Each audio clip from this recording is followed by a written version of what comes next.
But nothing perhaps will offer a more heady brew of high adrenaline and patriotic effervescence to the people than the mega event that India is getting ready to host in a month from now, the World Cup Cricket Tournament 1996. Feet didn't move at all, just swung the bat outside the off stump, big inside edge, and over goes the castle. And listen to that crowd.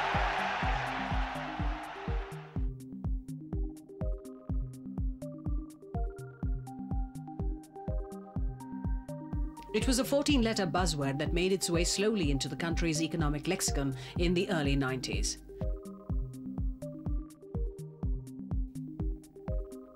Ever since the team of Prime Minister P.V. Narasimha Rao and his Finance Minister Manmohan Singh ushered in this new mantra into the country's industrial landscape, it has become the motive force of India's resurgence as an emerging market.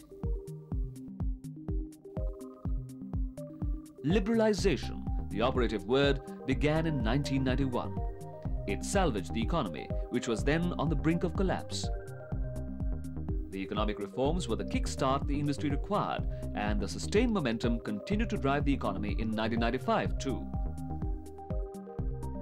250 business leaders from 20 countries reaffirmed the country as Asia's emerging investment destination.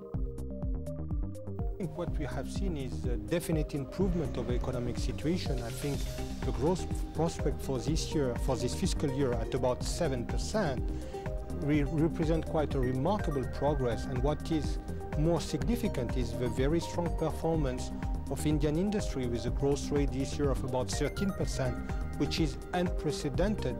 And more significant, it is now really the private manufacturing sector which is becoming the key engine for growth. So this bodes very well for the future. But on a broader front, liberalisation brought in tow a whiff of competition into Indian industry, and to consumers of all hues, a bevy of consumer goodies.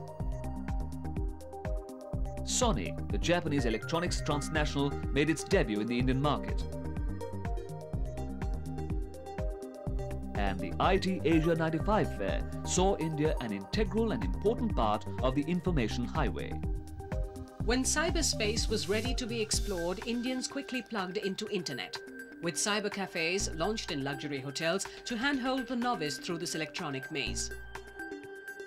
A lot of people have been coming by to have a look, because it's so different when one cannot visualize at the Leela in Bombay. You can talk to somebody else in London and get responses over internet as good as immediate.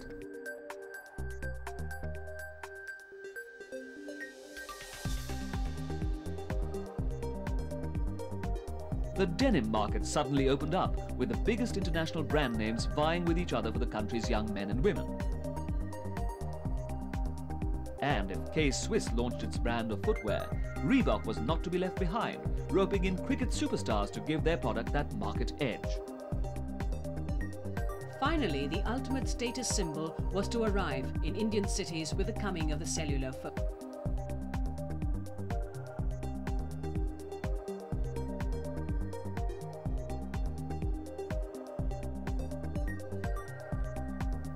But it was in the automobile industry that the big competition between the major domos of the world began in right earnest. This time on Indian turf. The launch of Cielo by the Korean Daewoo conglomerate and the DCM group marked the beginning of the battle for the upmarket passenger car buyer. Cielo, with its state-of-the-art assembly line, came head-on to take Maruti's esteem.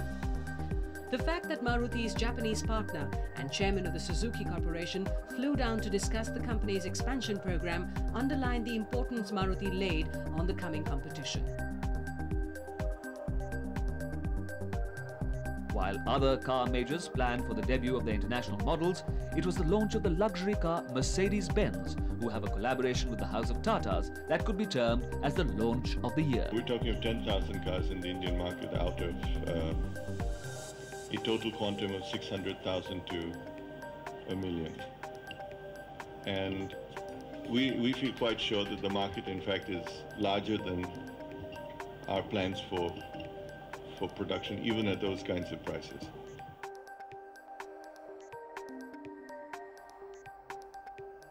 Yet, as launches go, perhaps the most ambitious was the country's space program.